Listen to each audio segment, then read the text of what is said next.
भन्दाखेरि चाहिँ मेरो बाइकमा चाहिँ अलिकति एउटा प्रब्लम आइरहेको छ कि अब मेजर प्रब्लम हो कि माइनर प्रब्लम हो आई डोन्ट नो है।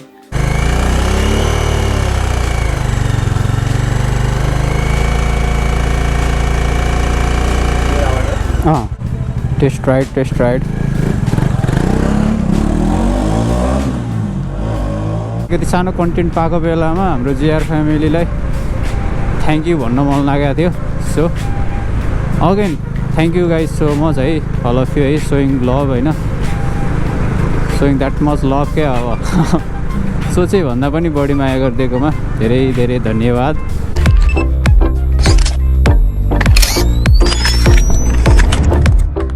So hello everyone, welcome back to another video है। विकली एउटा भिडियो हाल्छु भने यति ठ्याक्कै तामाङको राइडपछि म पुरै बिरामी भइदिरहेँ क्या। एन्ड आज चाहिँ वेडनेसडे अनि आज चाहिँ खासमा म कहाँ जाँदैछु भन्दाखेरि चाहिँ मेरो बाइकमा चाहिँ अलिकति एउटा प्रब्लम आइरहेको छ क्या। अब मेजर प्रब्लम हो कि माइनर प्रब्लम हो आई डोन्ट नो है। किनकि त्यो एउटा क्लिप राखिदिन्छु, तपाईँहरू नि हेर्नुहोस् होइन, नोटिस गर्नु चाहिँ हुँदैन। अलिकति इरिटेटिङ साउन्ड आइरहेको छ कि इन्जिनबाट हल्का।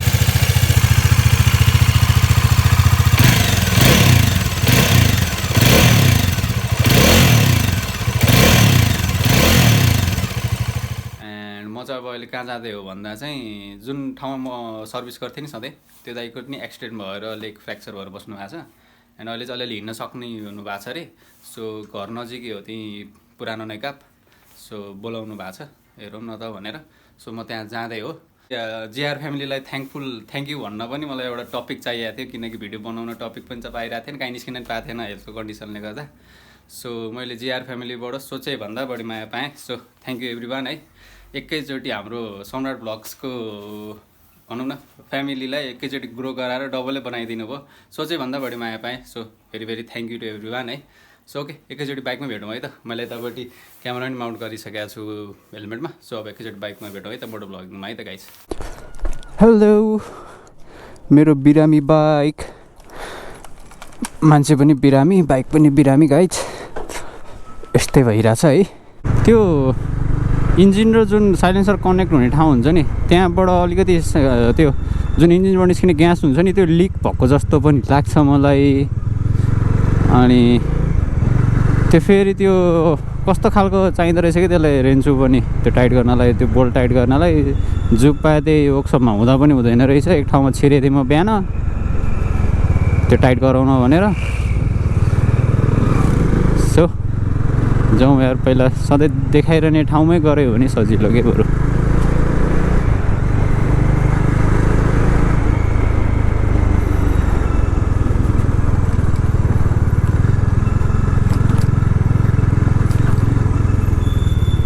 कताबाट हो बाटो? आमा अहिले त नयाँ बाटो खोलिसकेछ त यहाँबाट।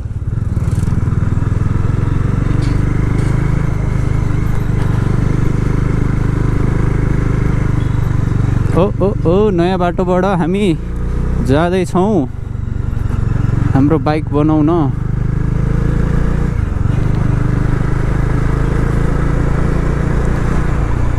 अनि यसरी चलाउँदाखेरि चाहिँ फ्यारवाला साउन्ड फिल हुन्छ के भयो ब्रो तँलाई?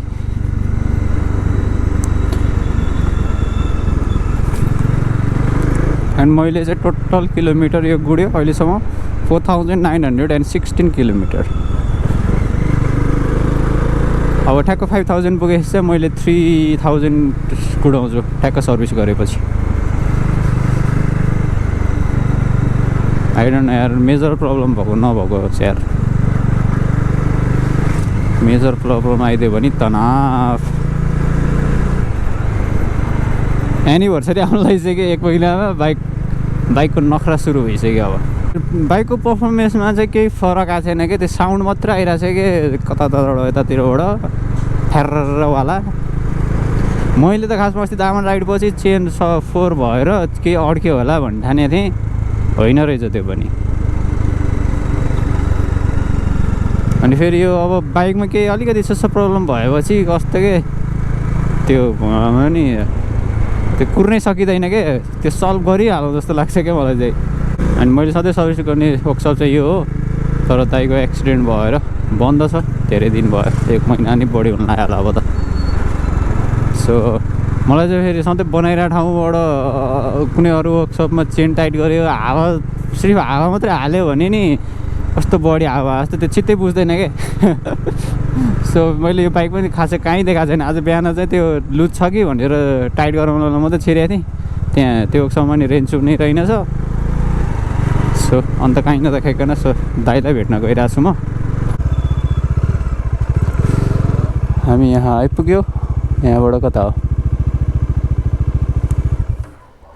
लेट्स कल है त let's make a call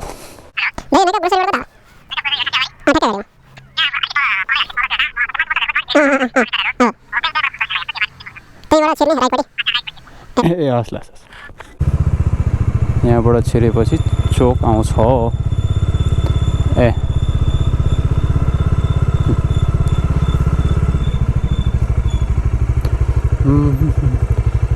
okay right place पुरै निको भइसकेको छैन कि स्टिल हालेको छ क्या ए ए हेर्नु न त्यो साउन्ड आएर यतापट्टिबाट आउँछ कि साउन्ड चाहिँ अँ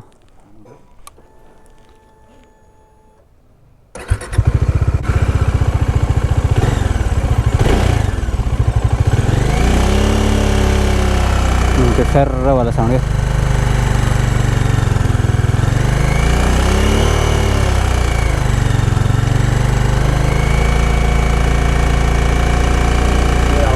अँ अँ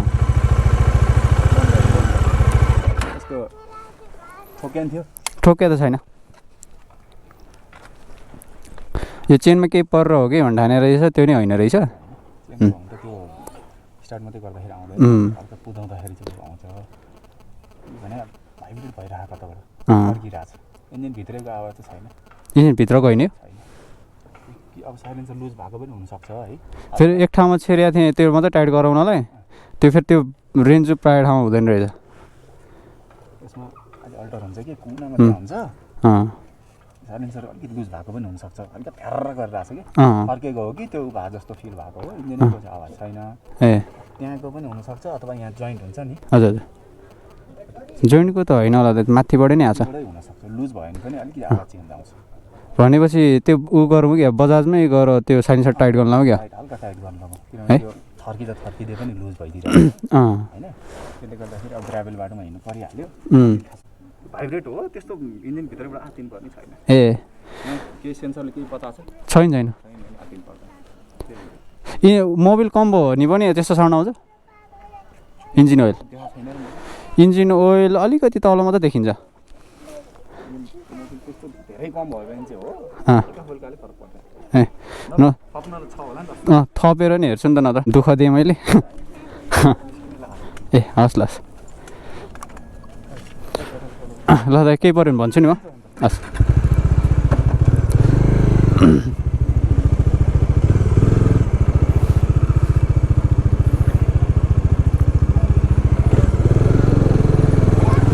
ओहे कुकुर फुस्केर आयो सो यस दाइको खुट्टा अझै निको भएर हिँड्छ सो इन्जिनको भित्रको नोइज चाहिँ होइन बाहिरबाटै आएको नोइज भन्नुभयो अलिकति मनलाई शान्त भयो अब एकचोटि बजाजमा गएर त्यो साइलेन्सर टाइट गराउनु भन्नुभएको छ सो यहाँबाट नजिक बजाज कहाँ छ यार अब गुर्जोधारा त्यहीँ गुर्जोधारा जाँदै ठिक होला सो एकचोटि त्यहाँ गएर म यो साइलेन्सर टाइट गर्न लाउँछु अनि बिहान एकचोटि हेरेको थिएँ कि इन्जिन ओइल पनि अलिकति मिनिमममै छ जस्तो लागिरहेछ किनकि सर्भिसिङ गएपछि म लोमानथाङ गएँ लोमानथाङमा अब 7 दिन त नन स्टप चल्यो नि त 200 किलोमिटर अनि अस्ति तामाङको राइड है सो भइहाल्यो गुडिया छ यो सर्भिसिङमा चाहिँ सो एकचोटि मोबिल टपअप गरेर नै हेर्छु भएन भने सो अब तैँले पनि वर्कसप खोल्नुहुन्छ अरे 1 हप्ता जतिमा त्यसपछि वर्कसपमै लगेर हालिदिनुपर्छ ओ यो बजाजमा नि होला नि त सामान त होइन यहाँ छिरौँ न त okay okay okay okay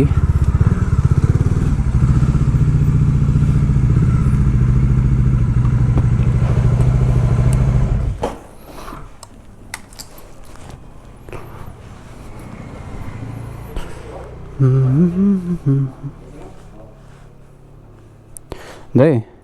actually त्यो बाइक हेर्दिनँ त्यो साउन्ड आइरहेको छ क्या अर्कै तिरबाट साउन्ड आइरहेको छ क्या त्यो ख्यार्रवाला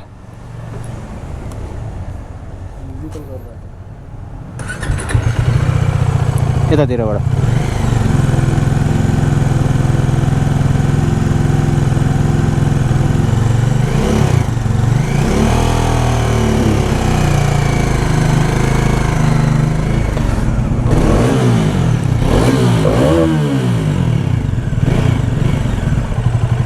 साइलेन्सर लिक भएको हो कि जस्तो लाग्यो मलाई त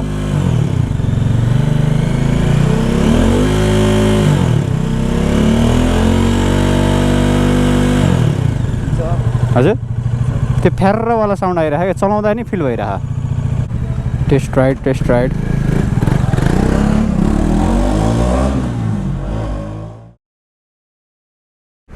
सो यस गाइज आज खास चाहिँ त्यस्तो सल्भ नै भइसकेको त छैन प्रब्लम होइन सो अब भोलि चाहिँ बाइक निकाल्ने बित्तिकै बिहानै स्टार्ट नगरी चाहिँ म इन्जिन ओइल टपअप गरेर ट्राई गर्छु अब त्यो वान एन्ड ओन्ली अप्सन त्यही देखियो अहिलेको लागि होइन किनकि अब अन्त चाहिँ बाइक खोल्दिनँ म फेरि यो प्रब्लम यो त ऊ प्रब्लम भनेर भनिदिन्छ नचिनेको ठाउँमा होइन सो दाइले अब 1 विक पछि वर्कसप खोलेपछि प्रब्लम सल्भ भएन भने त्यो बेलामा हेर्नुपर्छ प्रब्लम अब त्यो इन्जिन ओइल टपअप गरेर प्रब्लम सल्भ भयो भने त बबाले भइहाल्यो सो अब के गरी इन्जिन ओइल टपअप गरेर प्रब्लम सल्भ भयो भने चाहिँ म अर्को भिडियोमा हजुरहरूलाई भनिहाल्छु होइन so this much for today guys आजको भिडियो यति नै थियो होइन अलिकति सानो कन्टेन्ट पाएको बेलामा हाम्रो जिआर फ्यामिलीलाई थ्याङ्क यू भन्न मन लागेको थियो so again thank you guys so much है अल अफ यु है सोइङ लभ होइन सोइङ द्याट मच लभ क्या अब सोचे भन्दा पनि बढी माया गरिदिएकोमा धेरै धेरै धन्यवाद हाम्रो जिआर फ्यामिलीलाई यसरी नै माया गरिदिँदै जानु होला होइन राम्रो राम्रो भिडियो हाल्ने ट्राई गर्दै जान्छु अब खासमा चाहिँ बिरामी नभएको भए योभन्दा अघिल्लो स्याटरडे चाहिँ मेरो बाहिर निस्किने प्लान थियो राइडमा जाने सो त्यो पनि हुन पाएन सो त्यस्तै चलिरहेछ so yes guys this much for today see you next video until then bye by